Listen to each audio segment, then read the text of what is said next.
পাকশালাতে আপনাদের সবাইকে স্বাগত। বন্ধুরা, আজ আমি আপনাদের সঙ্গে চিকেন ফ্রাইয়ের একটি অসাধারণ রেসিপি নিয়ে হাজির হয়েছি, যেটি ছোট থেকে বড় সকলেরই ভীষণই পছন্দের। এই রেসিপিটি আমার তো ভীষণই পছন্দের, আর আপনাদের কেমন লাগে কমেন্টে অবশ্যই জানাবেন। তবে আর দেরি না করে চলুন বন্ধুরা, দেখে নেওয়া যাক আমার আজকের রেসিপি। চিকেন ফ্রাই বানানোর জন্য সবকটি লেগ পিস নিয়েছি। লেগ পিস ছাড়াও এমনি মাংসের পিস নিয়েও বানাতে পারেন। মোট 5 পিস নিয়েছি। আগে থেকেই ভালো করে ধুয়ে জল ঝরিয়ে নিয়েছি। এবার একটি ছুরির সাহায্যে অল্প অল্প করে কেটে নেব, তাহলে মশলাটাও ভিতরে একটু থাকবে আর খেতে ভালো লাগবে। হয়ে গেছে কেটে নেওয়া। এখন স্বাদ মতো লবণ, হাফ চা চামচ রসুন বাটা, হাফ চা চামচ আদা বাটা, 1 চা চামচ পেঁয়াজ বাটা দিয়ে ভালো করে মাখিয়ে নেব। এই মশলাটা মাখানোর পর 30 মিনিট রেখে দেব। আপনাদের হাতে যদি বেশি সময় থাকে তাহলে আপনারা চাইলে 1 ঘন্টাও রাখতে পারেন। 30 মিনিট পর ফিরে আসলাম। এখন দেব 1 চা চামচ জিরা পাউডার, 2 চা চামচ ধনে পাউডার। জিরা পাউডার থেকে ধনে পাউডারটা ডবল দিতে হবে। 2 টেবিল চামচ কাশ্মীরি লাল লঙ্কার পাউডার। এই লাল লঙ্কাটায় ঝাল হবে না, কিন্তু রঙটা খুব ভালো আসবে। ঝালের জন্য 1 চা চামচ লঙ্কা পাউডার দিচ্ছি। হাফ চা চামচ গরম মশলার পাউডার, হাফ চা চামচ গোলমরিচের পাউডার, 1টি ডিম,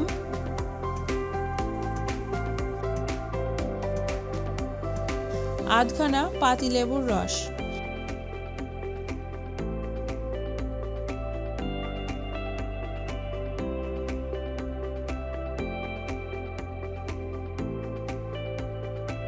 লেবুর রস দিতে গিয়ে 2-1টি বীজ পড়েছে, তাই ফেলে দিচ্ছি।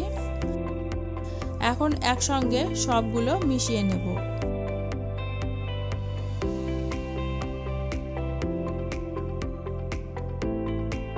আর দেব 2 টেবিল চামচ টক দই।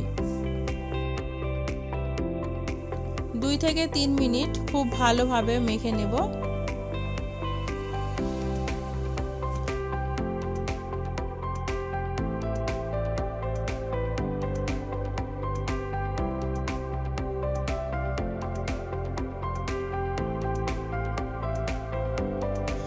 এবার সব শেষে একটু কর্নফ্লাওয়ার অ্যাড করব। কর্নফ্লাওয়ারের সঙ্গে সামান্য একটু ময়দাও দিতে পারেন।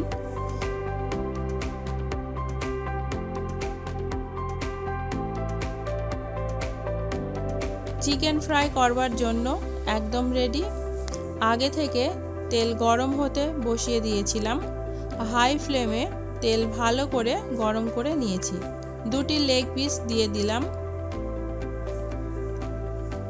এখন ফ্লেমটাকে লো টু মিডিয়ামে রেখে ঢাকা দিয়ে 10 মিনিট রেখে দেব।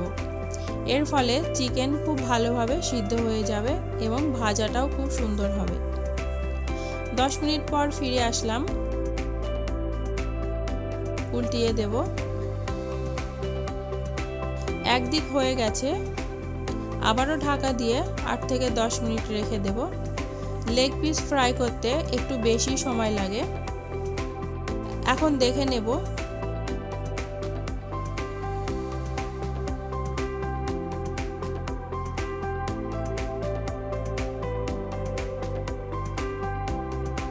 চিকেন একদম রেডি। এবারে তুলে নেব।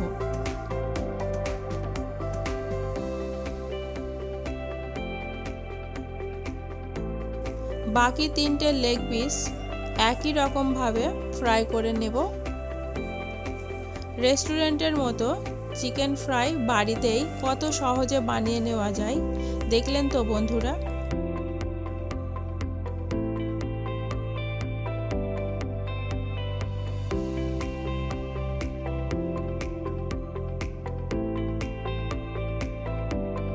আমার আজকের রেসিপি যদি আপনাদের ভালো লেগে থাকে তাহলে প্লিজ বন্ধুরা লাইক করে আমার চ্যানেলটিকে সাবস্ক্রাইব করবেন।